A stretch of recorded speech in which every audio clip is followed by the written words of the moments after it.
of those chases, or you think of that game and the way he played and a big total, but here not so. How to adjust then? Yeah, I think he'll be vitally important. It also goes to do with what kind of start. If he can get off to a fast start, that's very comfortable for Joe Root. I mean, he played out of his socks in that game against South Africa. His strike rate was impressive, and he really did go about things in a wonderful, professional way. He's a big player for England, and if they get him off to a fast start, he can take his time and really control the innings. Do they look, New Zealand, and see Joe Root as the man to try and get rid of? Of course, they've got to get through a couple before they get to him. Yeah, the strength of England is their batting depth. They bat all the way down, but they do rely on those openers getting them off to a fast start.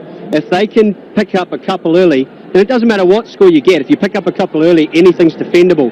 Then it puts pressure on Root. But if he walks to the wicket with England 50 for none, 60 for none, then he can play and express himself, because he's far too good a player to be bogged down when the team's on the front foot. Okay, so shift now to the way that you try and get these wickets, the way you try and defend. It's been spin, hasn't it? That has done it for you.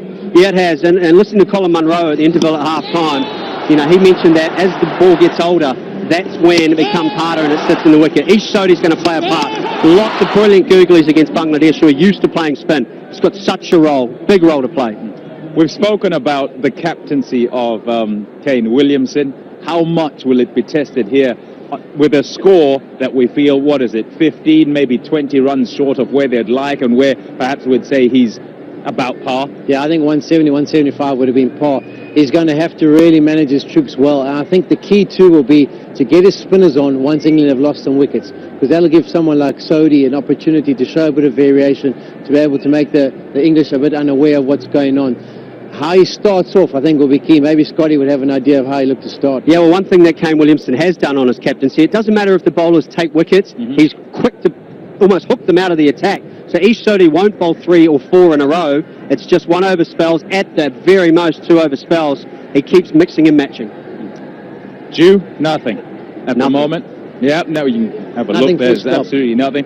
What's your gut feel? And I know you'd be a bit nervous about what's gone on, but what do you reckon? Yeah, I'm a little disappointed at the moment. I thought, as I mentioned, they were brilliant. But now, 15, 20, 25 runs light, they're going to have to bowl their socks off again. Okay, well, we'll see what happens. It is 154 that England must get if they're to get into the final. New Zealand defending, coming up now.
Activity concourse area